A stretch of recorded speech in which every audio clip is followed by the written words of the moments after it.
educativos para infancias y juventudes, utilizando el arte y el cine como herramienta.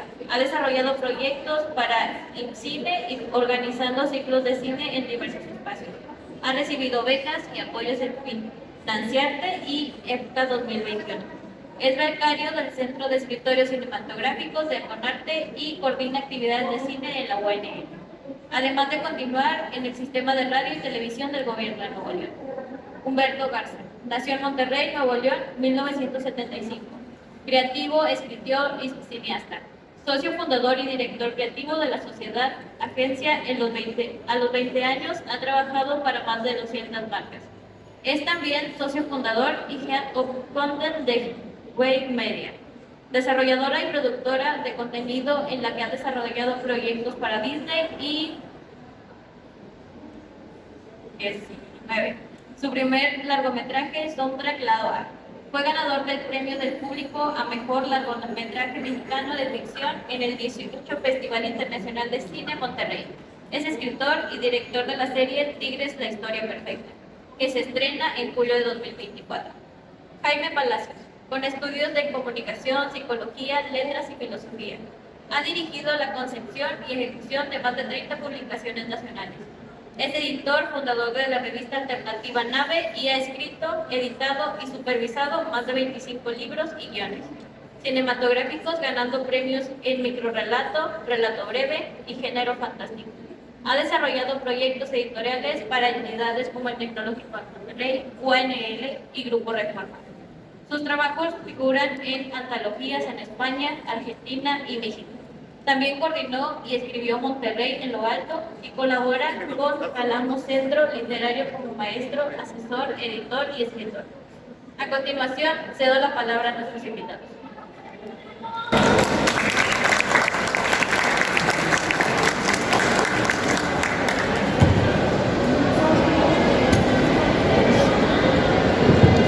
Buenas tardes.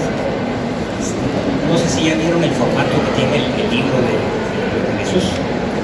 Cuando lo vi, lo tuve en las manos, la primera sensación, mejor dicho, cuando lo empecé a leer, es que me convertí en una videocasetera. El libro te transporta, provoca una sensación. Y luego, cuando leí que Humberto iba a ser participante, lo primero que me vino es como entrar en modo copy. Y que no se te asocie con el ámbito publicitario, y empezaron a salir como que ideas sueltas que me las quería leer. Y luego algunas preguntas. El libro es un cassette de palabras, nos convierte a los lectores en videocaseteras. Es un libro de guiones de producción y reproducción instantánea. Son guiones que se autoproducen y autorreproducen en la memoria. Me hizo ver a los cineclubs como capillas ideológicas, espacios de culto, identidad y profesión de fe. Era una imagen que no había captado, percibido, pero los cineclubs son eso. Tienes tu cineclub de los vampiros, tu cineclub de la gente alterna, los vas ubicando muy diferentes y desde el tipo de cine ya te seleccionan, ¿no? Entonces son capillas ideológicas, o lo han sido. Agrego para cerrar este primer punto que más que crónica hiciste literatura. El libro alcanza un nivel literario.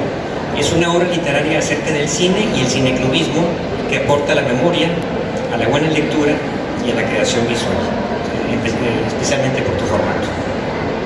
Lo segundo que me vino a la mente son una serie de preguntas. La primera es, ¿la sala es el lenguaje? ¿Qué tanto influye el lugar donde viste una película en su apreciación?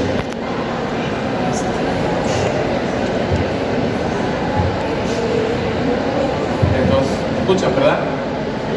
Bueno, gracias Humberto, Jaime, porque bueno, antes de intentar contestar las preguntas del maestro, Jaime y Humberto han sido para mí alguien importante en mi vida profesional y bueno, sin demeritar, Jaime es para mí una persona súper importante en el tema del fanzine, de la literatura. Creo que muchos nos dedicamos al tema de arte, porque como Jaime, por eso estoy muy emocionado que estén ellos dos aquí. Y bueno, Humberto, gran amigo, publicista, un ejemplo a seguir en el tema de la comunicación.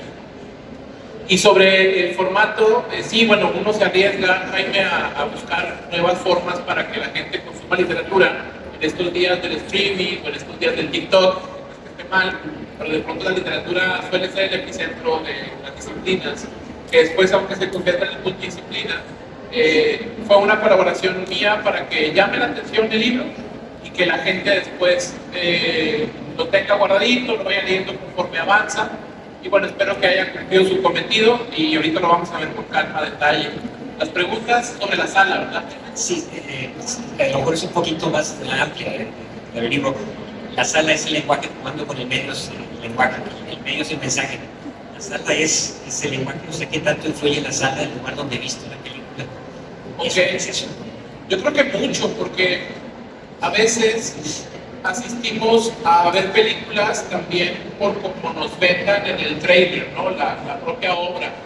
Pero creo que tocar base en un cineclub como el Gargantúas, como el que tenemos en Fósforo, suele ser el querer pertenecer a una pandilla, ¿no? O a un grupo de personas. Entonces, yo creo que sí, o sea, un buen empaque o un buen cineclub sí te condiciona a sentirte parte de un equipo de estos días en que ocupamos ser parte de algo, ¿no? Hasta hay gente que decide entrar a partidos políticos. Entonces, a lo que voy es el deseo de pertenecer a algo.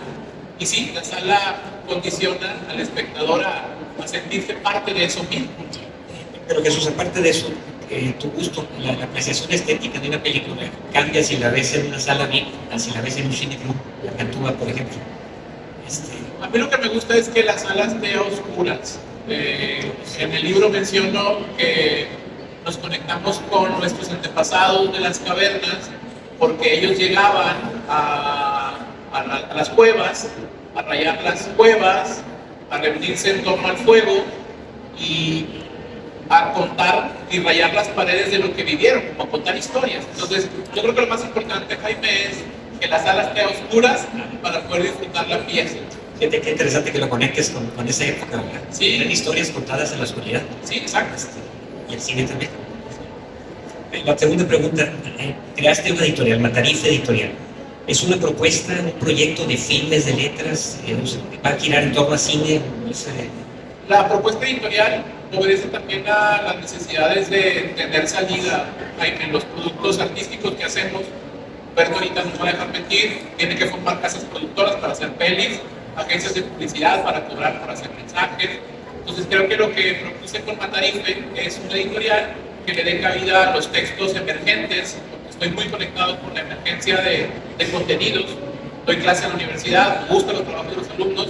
¿Por qué no pensar que podemos hacer ruido desde esos textos que yo mismo escribía cuando estaba en la universidad y que ahora se ven reflejados en el tema de los chavos de la facultad? Creo que la editorial se creó para justo darle cabida a proyectos más que independientes, aquellos que no tienen cabida en el mainstream, aunque lo ideal sería que se brinquen para allá, porque no estoy en contra de lo comercial, sino que hay alguien que le tiene que abrir las puertas a productos como estos. El producto que tenemos aquí es el resultado del Centro de Escritores. Está avalado de alguna manera por una convocatoria que el gobierno lanzó, pero se queda a medias porque te financian la creación y después el libro se puede quedar enlatado o empapelado. Y lo que hicimos fue juntar un pequeño capital, imprimirlo y ya vamos por a lanzar la tercera edición. O sea, de que funcionó, pues. Lo que pasa es que hay que poner un empaque bonito para que la gente lo acceda. Y combatir a la gente videocasetera, ¿verdad? Sí. Coméntanos acerca de tus epígrafes. Si no es demasiado spoiler, están bien interesantes con los que inicias el libro. Ok. La epígrafe para los chicos que van llegando y que explicamos que formalmente yo tampoco sé qué es, pero me llamó mucho la atención la primera vez que agarraba los libros de mis amigos escritores, que aunque jóvenes, Gaby, Oscar, dudaban mucho en poner epígrafes para llamar la atención al que va a leer un capítulo. La epígrafe es aquello que está en la parte superior derecha por lo general y que te va condicionando a lo que vas a encontrar en el capítulo completo. Y no sé, Jaime, a lo mejor como jugando a que sea un trailer y el capítulo es la película, decidí poner epígrafes para que la gente vea un poquito y después se adentre. Por ejemplo, en el de Videodromo, que ese texto lo acabamos de hacer una pieza multidisciplinaria de Fátima, decidí poner un pedacito de una canción de Control Machete que me gusta mucho y que se conecta con ese San Pedro que te voy a mostrar en el capítulo completo. El capítulo de Videodromo cuenta la historia de un cineclub que ya no existe y un videoclub que ya no existe, que estaba en Vasconcelos. Un poco hipster, si es la palabra correcta, o un poco estético, porque hay chicos más jóvenes, es lo mismo. Ahí hablo en ese capítulo de San Pedro, de las montañas, de los VIP, entonces decidí poner una cancioncita o un extracto, un epígrafe de una canción de Control para darle un pie al lector, que se fuera adentrando con un poco de ritmo. Era contexto. Los epígrafes. Luego, describes el libro como un objeto de deseo. Luis Buñuel es el coautor, es uno de tus espíritus tutelares. Aludes a eso en algún momento. El libro como objeto de deseo, la presentación que haces. El libro editorial, creo, ¿verdad? Sí, el libro. Yo ahorita me topé a gente de la agencia donde trabajé como publicista un tiempo, salí corriendo, me metí a las humanidades y a las artes, pero yo puedo regresar, más ahora que se ocupa la chamba a freelancear copies, con creatividad o briefs. Pero sí, decidí tomar un poco, porque todo lo que creó este libro, este proyecto editorial, es el cine. O sea, es algo que está ahí como un perrito endogámico en el centro, porque esa es la materia prima del libro. Los cineclubes, los personajes, sí, o sea, la respuesta es sí, es un objeto de deseo. También conectándolo con lo poco que aprendí en la publicidad, lo convertimos en la venta de producto cultural. Un libro es un producto cultural, pero se tiene que vender y empaquetar, entonces es un cariñito, sobre todo aquellos que compran libros y que de pronto no los leemos, están bonitas, no los abrimos, entonces pueden comprar dos, uno para abrir y uno para guardar como un objeto de deseo. Como regalo, es un buen regalo, es muy original. Incluso no faltará quien lo vea como una broma. Quien haya vivido la época de las videocaseteras y lo reciba diría que buen detalle.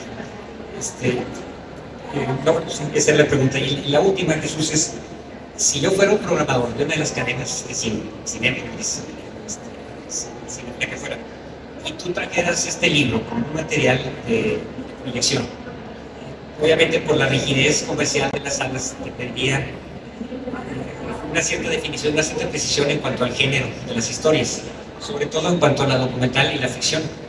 Te lo pregunto porque el chisme detrás de varias está muy bueno y sí, como que una pregunta que te queda es: ¿qué tanto es verdad y qué tanto fue invención tuya?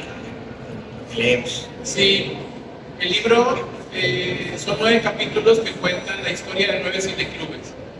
Jugué con la palabra metaficción, que el prefijo meta es algo que vaya más allá, es algo que trato de trabajar en otros proyectos como el metacronismo, ¿viste?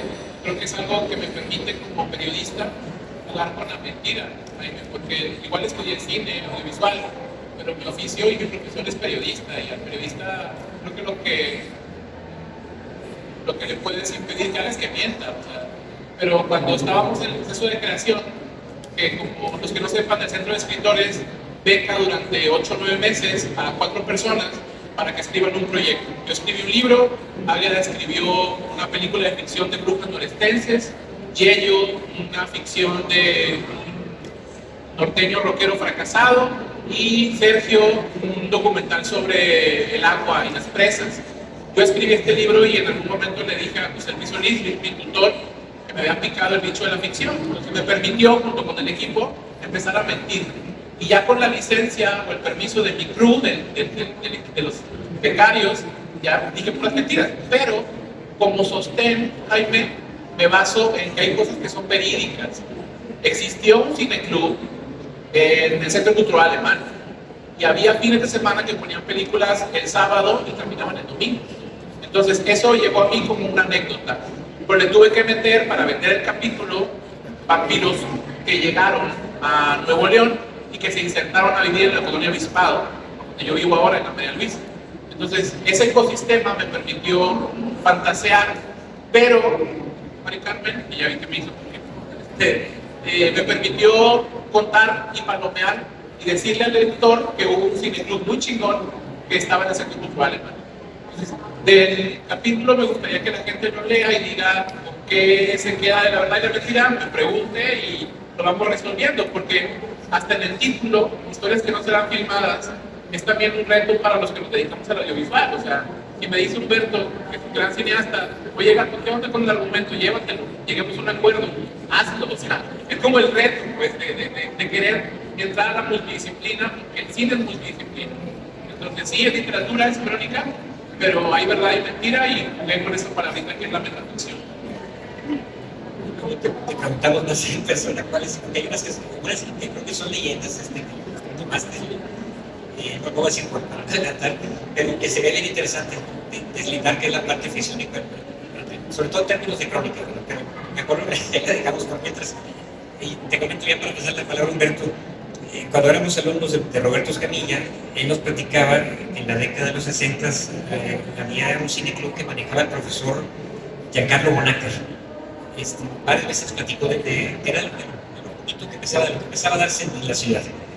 Y ahorita que estuvo los años de la inseguridad, no la pandemia, sino acá por el 2009, 10, 11, te daba miedo salir inclusive en las noches después de cierta hora, porque había peligro además.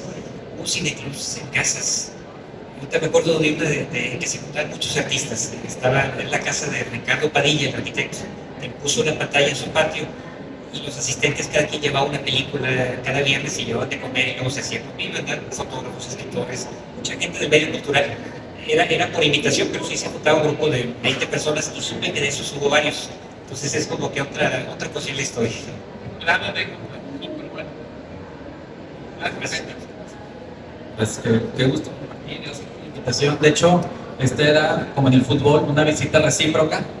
Hace unos años, cuando me tocó estar aquí presentando mi libro, le pedí a Jesús que lo presentara a él. Entonces fue como habíamos quedado de hacer la vuelta. No te debo nada.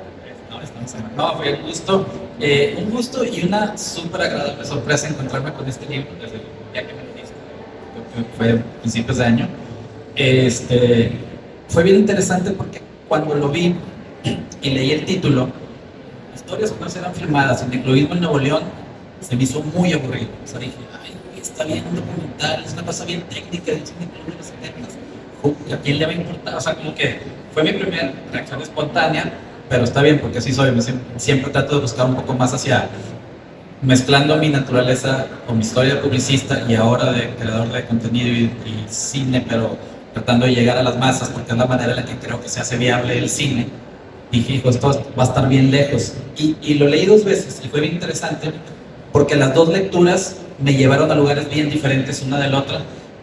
Y lo primero que dije, claro, es como cuando ves una película, la primera vez que la ves te genera una serie de emociones y la segunda vez que la ves te genera otro tipo de emociones. Que de hecho, el simple hecho de decir que leí el libro 2 veces ya es el halago más grande que creo que le podemos hacer a cualquier libro, porque no es común que leamos. Y además fue antes de que me invitaras a estar aquí, cuando ya lo había leído por segunda vez y estaba esperando vernos en persona para comentártelo. Y les quiero contar un poquito cuál fue la experiencia de la primera lectura y cuál fue la experiencia de la segunda lectura que tuve y las sorpresas que me dio el libro. Y las primeras sensaciones que me empezó a dar el libro desde la primera historia, dije, es que esta gente, los que hacen los cineclubes, son bien punks, son bien rebeldes. Y dije, claro, es que a ti te gusta mucho hablar de los punks y te gusta mucho hablar de los rebeldes y de los viejones punks. Y dije, sí, y tiene mucho que ver con la rebeldía. Y tiene que ver con la rebeldía misma de una ciudad como Monterrey dedicarse a las artes. O sea, eres realmente un rebelde en esta ciudad de negocios. Somos el haber dedicado tu vida a la cultura, y hacer un surco y abrirlo y caminarlo. Y llegar no solo a hablar de cultura, sino a hacer cultura, que también es un salto importante de formar parte del medio. Y dice, claro, es que esas señoras que se echan su Coca-Cola y su chisigarro antes de ver la película son bien punks, o sea, quiero ser amigo de ellas. Y estos vampiros también son bien punks. Y Roberto Escamilla, que está Roberto, que hicieron el primer cineclub de Monterrey en un lugar donde nadie iba al cine y a nadie le importaba el cine, donde todo tenía que ser el decálogo Garzazada. Son bien punks y es gente a la que uno quiere admirar y compartir y estar rodeado de y deseando que sigan teniendo influencia sobre nuestra cultura.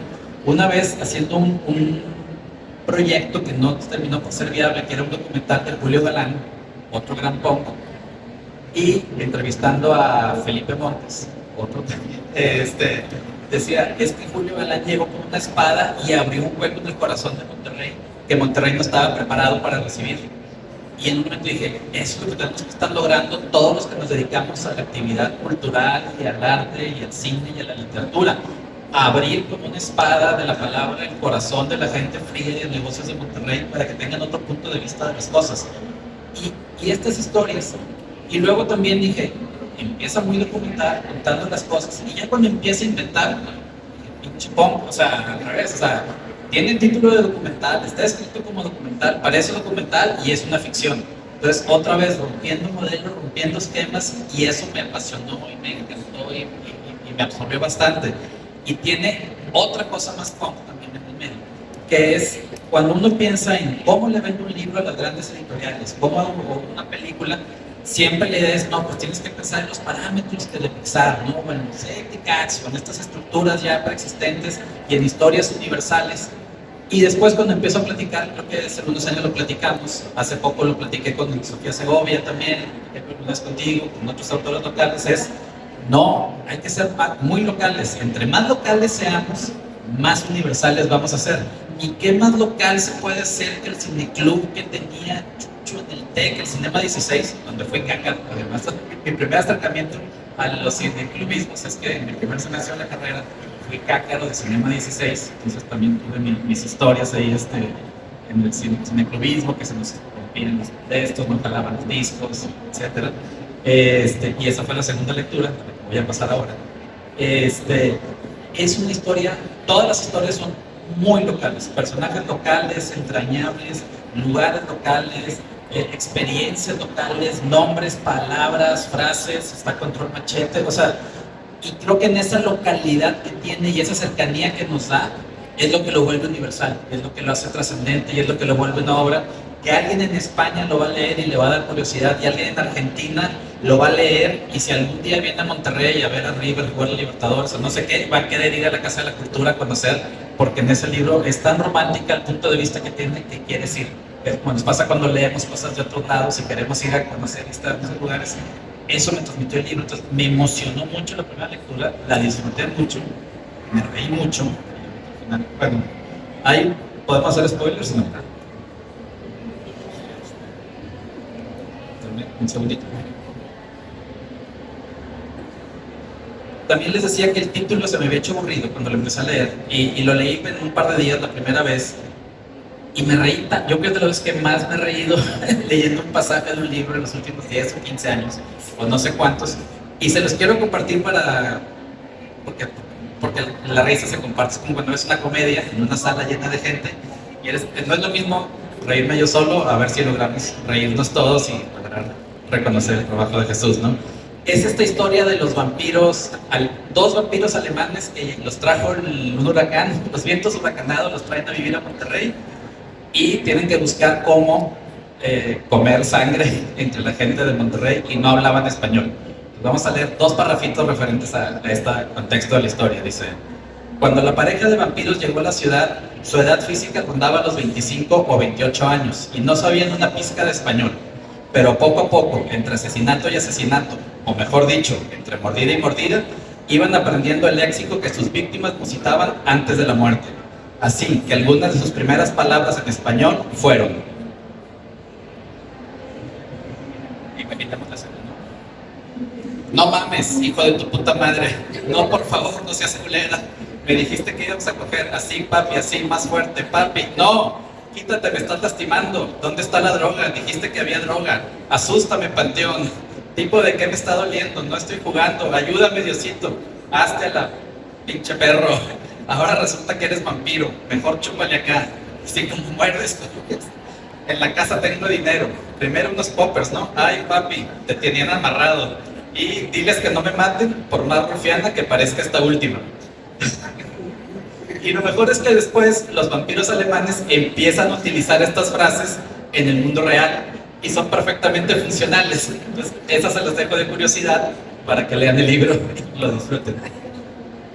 Y mi segunda lectura fue una lectura que disfruté mucho porque me dio mucha nostalgia. O sea, así como está el libro lleno de rebeldía, por un lado, por el otro lado es un libro que está lleno de nostalgia.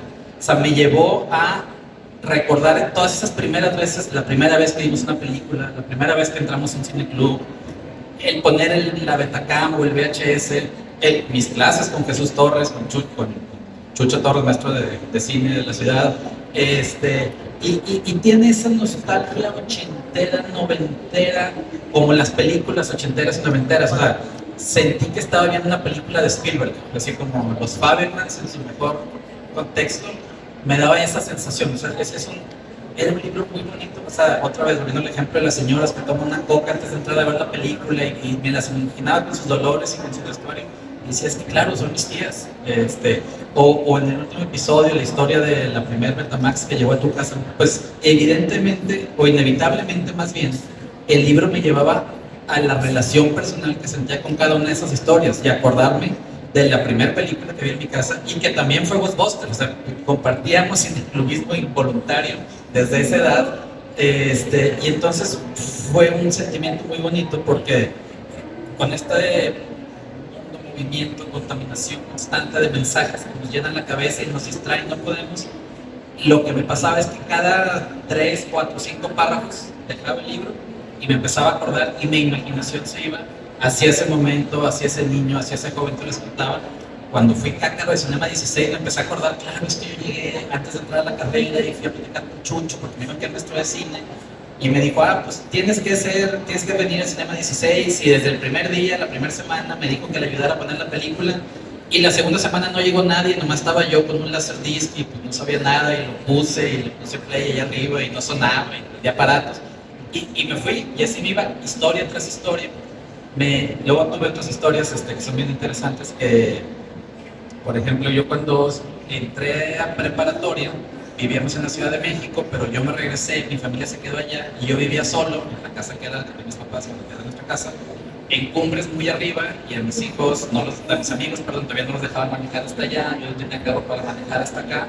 Entonces, durante un año completo, solo podía estar en esa casa y moverme alrededor. Había una persona que me llevaba y me traía a la escuela, de los conocidos, y nada más. Entonces había un cineclub, Pegaso, para hablando ya de nostalgia, al que podía ir. Entonces cada semana iba, la primera semana y segunda semana rentaba una película y rentaba otra, y llegó un punto en que dije, esto es lo que voy a hacer. O sea, todos los fines de semana voy a ver películas. Entonces mi curaduría fue alfabética y me fui por anaquel y dije, voy a ver todo este anaquel y cuando me lo acabe voy a ver el siguiente anaquel. Y me vi, y siempre me gusta presumirlo, el videoclub completo. O sea, no creo que alguien pueda llegar y decir, yo vi el videoclub completo en orden alfabético de la A a la Z, como estaban acomodadas las películas. Entonces ahí vi, y ahí fue donde mi verdadera formación audiovisual y cultural fue durante ese año, viendo chavito además venía de una escuela católica, venía saliendo de secundaria, estaba en prepa, estaba solo, estaba como descubriendo muchas cosas de la vida y de repente veía Naranja Mecánica o El Último Tango en París, que mis papás no se enteraran que les estaba viendo en esos momentos y me empezó a cambiar todo. Entonces eso y MTV crearon mi cultura, mi escala de patrones y valores, reemplazaron a la educación católica que había tenido en los años anteriores, ¿no? Y otra vez me atacó la nostalgia de que o sea, parecería muy triste si pues, no hace más que ver películas todo el fin de semana.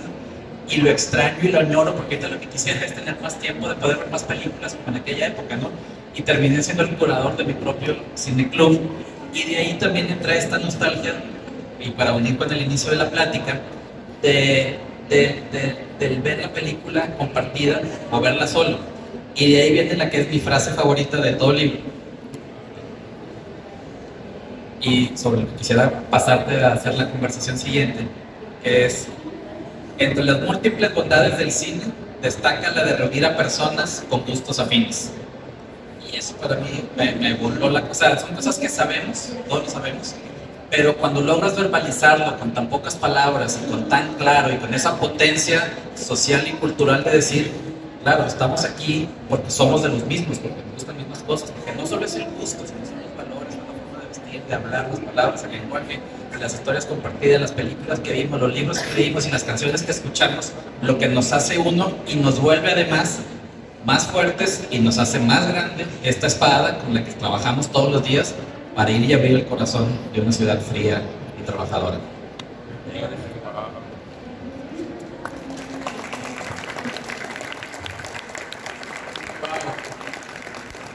Justo para eso fue escrito este proyecto, para que nos evoque tanto a creativos, artistas o estudiantes, a conectarnos con historias que ya tenemos, ¿no? Hay un capítulo que es más personal, que cuento cómo mis padres consiguieron una videocasetera para poner las películas en la casa, pero ese esfuerzo de dos maestros de una familia de clase media, creo que lo tenemos todos, o sea, queremos lo mejor para nuestros descendientes y nos preparamos con las herramientas que tenemos. Entonces el cine suele ser una herramienta de cambio social y de transformación, y los padres son los primeros curadores de este cineclub.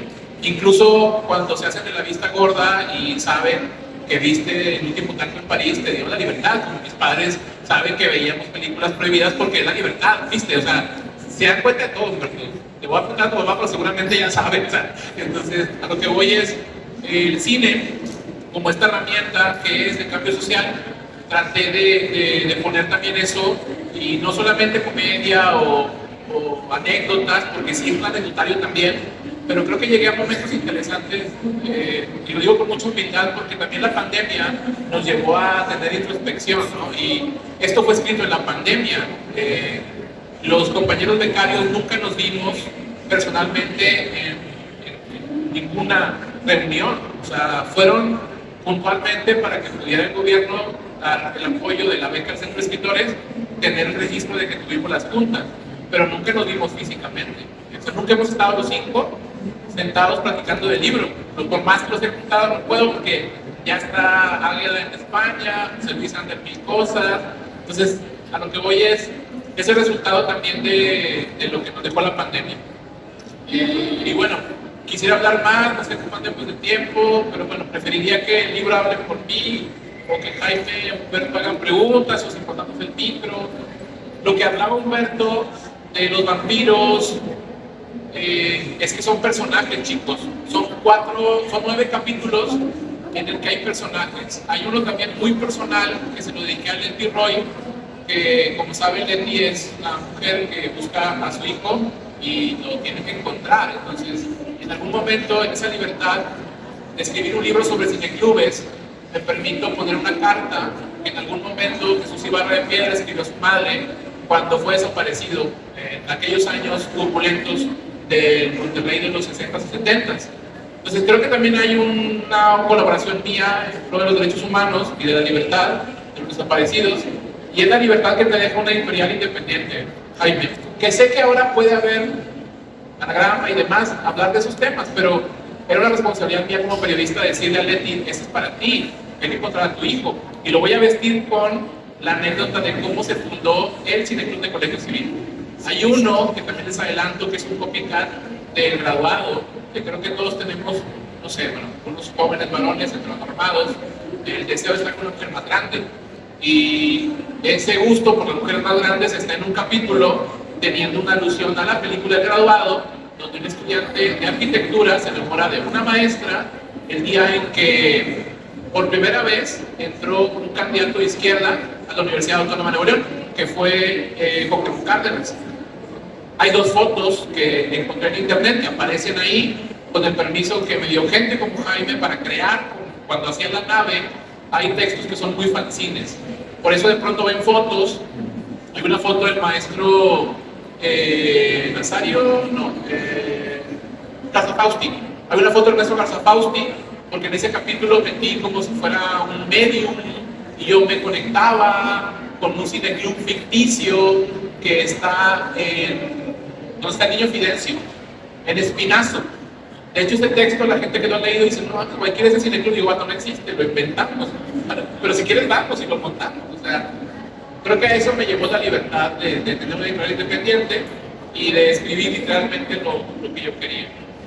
Hay otra anécdota que mencionas muy afín a esto que dices, que tiene que ver con cuestiones ideológicas, abrir espacios a la cultura. Lo que platicas de Roberto Escamilla cuando tenía cineclub en Colegio Civil en los 60s, que hicieron una proyección y había miedo de que viniera la gente que suponía que se difundiera ciertas películas, entonces cerraron las puertas, apagaron las luces, fingieron que no había nadie adentro para que no fuera a haber un problema. ¿Te acuerdas que se hizo muy padre, o sea, muy en ese contexto de cómo ha cambiado la Monterrey, aunque no nos gusten algunas cosas de la ciudad, comparas una época con otra y pues se ha ido abriendo espacio, la Feria del Libro, los cineclubs, fanzines, revistas, o sea, poco a poco cada generación una aporta a lo siguiente y construyendo sobre lo que hicieron los de antes, ¿verdad? Una continúa la labor que iniciaron otros. Exacto, por eso, por ejemplo, el texto 1, Humberto, que a lo mejor te pareció el más estructurado, es el que tiene una onda, porque para pedir la beca Digo, no les dije que iba a hacer algo APA, o sea, yo no tengo la maestría ni el doctorado. Digo, vamos a hacer una investigación. Me llegó la pandemia y no pude salir. Hablé por teléfono con el maestro Genaro y este primer capítulo, que fue el que más me tardé, que ese, me gustan todos, pero creo que ese tiene más datos verídicos. Ustedes lo leen y cuentan la historia de la Casa de la Cultura. ¿Quién la hizo? ¿Cuándo la hizo? Todo el libro iba a ser así, pero cuando me picó el bicho de la ficción, ya empecé a mentir y ya Humberto dijo que me gustó más, pero lo que voy es, esa investigación está ahí y esto es un punto de partida para que existan anécdotas nuevas y alguien haga la versión 2 o la 3, o como me pasó en España, que lo llevé a Madrid, a un pitch en el Centro Cultural México en España, y conecté con gente de Bilbao y les gustó mucho porque allí en Bilbao está el cineclub más antiguo de Europa. Entonces están conflictuados porque no hay un libro sobre cineclubes. Entonces ya lo que está haciendo con compas de cine es que a mí me encantaría que se volviera una política pública y que cada estado tenga un libro, no como el mío, o si quieren se lo imprimo, porque es una editorial, pero a lo que voy es que exista este resguardo de historias para que no muera el maestro Roberto Camilla, para que no muera Genaro, para que no muera Nazario, porque son los que nos dieron, fueran héroes, vida en el mundo audiovisual. Entonces, ojalá que la decisión nueva que viene, a gobierno federal, este tipo de proyectos locales, lo hizo Humberto, están hechos con mucha localidad, mucha regionalidad, que es lo que lo hace universales, como dice Tolstoy, pintamos la aldea para pintar el mundo, sean retomados, independientemente del partido o la ideología, porque es lo que nos va a salvar. Y cuando el internet colapse, esto físico lo vamos a poder leer. Nos acaba de avisar la administración que nos quedan 10 minutos. Okay. No sé si Preguntas. regresamos a preguntas y respuestas antes de hacer una despedida. Es que no la han leído, que es la presentación 1 en México. A los lados. Bueno, y usted. Pues, nomás como un plus de tu libro, hay conceptos prácticos en la vida. Por ejemplo, ahorita Humberto nos está pensando que practicar el vampirismo es una buena manera de aprender idiomas extranjeros, entonces tómalo en cuenta como concepto. Bueno, sí. Hay un capítulo de vampiros que no soy tan fan de eso, pero esa es otra, que hoy que daba clase en la facultad con los alumnos de artes visuales, les decía que para escribir el capítulo de Cineclub Gargantúa, que ese es también un homenaje a Alejandro, el que ponía películas ahí, no sé si esté por aquí. Es un cine rebelde de esa época, muy gore, ¿viste? David Cronenberg y Tetsu y todo. Y me tuve que chutar pelis para poder crear esos personajes, o esa Lolita, que es la que se conecta con un señor burócrata y terminan viendo pelis en un cineclub donde se vende cerveza. Porque es lo que quería la chica para festejar sus 18 años, ¿no? Entonces, la verdad, disfruté mucho la creación. Ojalá que puedan, como decimos en el libro, disfrutar la lectura, porque me encantaría que lo leyeran mucho. Y creo que te voy a hacer esa pregunta. Si logramos nuestro cometido hoy, todo el mundo va a querer leer el libro. ¿Y cómo lo pueden leer? Lo pueden comprar aquí afuera, lo pueden comprar en el libro itinerante, lo pueden comprar en la Casa Universitaria del Libro y en México en tabaquería, porque pues es una editorial independiente y estamos encontrando las formas de distribución, pero siempre hay manera. Y ojalá que a lo mejor una beca o apoyo nos permita liberarlo y lo podamos leer digital, pero vamos a ver. Buenísimo. Pues yo tenía una idea nada más final con la que me quería despedir. Y una era, ¿no?, un principio creativo que encontré desde hace muchos años y trato de implementarlo lo más que pueda. Y digo que lo encontré en el libro, que es: piensa como una banda punk. Nosotros teníamos mi escritorio en la oficina, lo tenía colgado así enfrente. Y es eso, o sea, es esta idea de cómo fue la nave en su momento, el fanzine, como fue el acerto editorial. Pues nadie nos regala nada, no estamos, hace poco, la semana pasada me invitaron al Festival de Cine a un panel para hablar de la industria cinematográfica en Monterrey, y yo justo la queja que había inicial es: no hay apoyo, no hay distribución, nadie nos regala nada. Y yo, pues no, y nadie te va a regalar nada, o sea, lo que salgas y hagas tú y pongas en la calle es lo que va a existir. Y si el contenido es bueno, tu historia es buena y universal, la gente la va a ver, así como en la película, ¿no? Si lo construyes, la gente va a venir. Y eso depende un poquito de esta idea de, sí, ojalá que puedan leer el libro, si va a estar bien que fuera yo lea, pero quedarse con esta idea de pensemos como una banda de punk, hagamos nuestros propios flyers, salgamos a la calle a pegarlos, creemos nuestra propia editorial, contemos nuestras propias historias y compartámoslas hoy con los que estamos aquí y después con los que vengan, ¿no? Y la otra idea, que es lo que escribí justo al final de leer el libro, en la segunda pasada que le di, es, terminas de leer el libro con la misma sensación o con el mismo viaje emocional de haber visto una muy buena película. Entonces, los invito a que puedan disfrutar y hacer este viaje, que vale mucho la pena. Te felicito otra vez, me gustó demasiado, lo disfruté bastante y ojalá todos lo puedan disfrutar igual. Muchas gracias.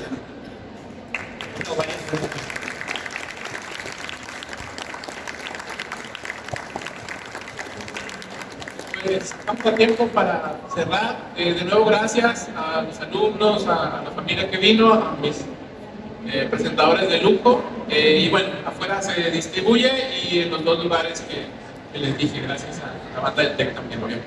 Gracias por la invitación. Gracias. Felicidades. A nombre del Tecnológico de Monterrey, agradecemos a Jesús Torres Hernández, a Humberto Abiel Garza y a Jaime Palacios Chapa por su valiosa participación. Gracias también a todos los asistentes por su presencia. Los invitamos a que continúen disfrutando los eventos del programa cultural de la 32ª Feria Internacional del Libro de Monterrey 2024. Que tengan excelente tarde.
Y luego ya